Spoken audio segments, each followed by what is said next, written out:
Every year in the month of July, Mrs. Kearney found occasion to say to some friend, "My good man is packing us off to Skerries for a few weeks." If it was not Skerries, it was Howth or Greystones.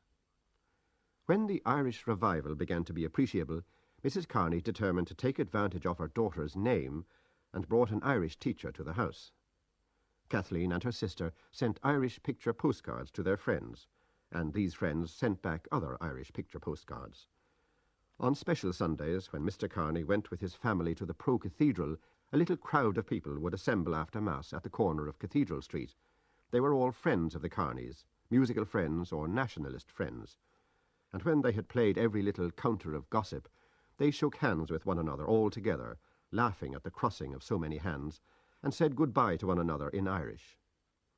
Soon the name of Miss Kathleen Kearney began to be heard often on people's lips.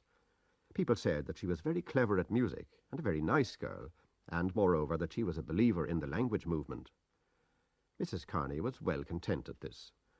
Therefore she was not surprised when one day Mr. Holohan came to her and proposed that her daughter should be the accompanist at a series of 4 grand concerts which his society was going to give in the ancient concert rooms. She brought him into the drawing-room, made him sit down, and brought out the decanter and the silver biscuit barrel. She entered heart and soul into the details of the enterprise, advised and dissuaded, and finally a contract was drawn up by which Kathleen was to receive 8 guineas for her services as accompanist at the 4 grand concerts.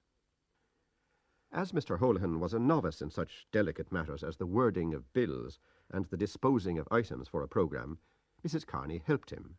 She had tact.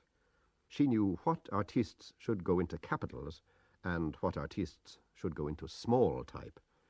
She knew that the first tenor would not like to come on after Mr. Meade's comic turn. To keep the audience continually diverted, she slipped the doubtful items in between the old favourites. Mr. Holohan called to see her every day to have her advice on some point. She was invariably friendly and advising, homely in fact. She pushed the decanter towards him, saying, "Now help yourself, Mr. Holohan." And while he was helping himself, she said, "Don't be afraid. Don't be afraid of it." Everything went on smoothly.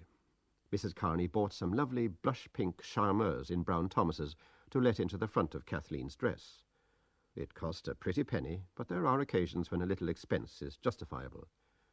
She took a dozen of 2-shilling tickets for the final concert and sent them to those friends who could not be trusted to come otherwise. She forgot nothing.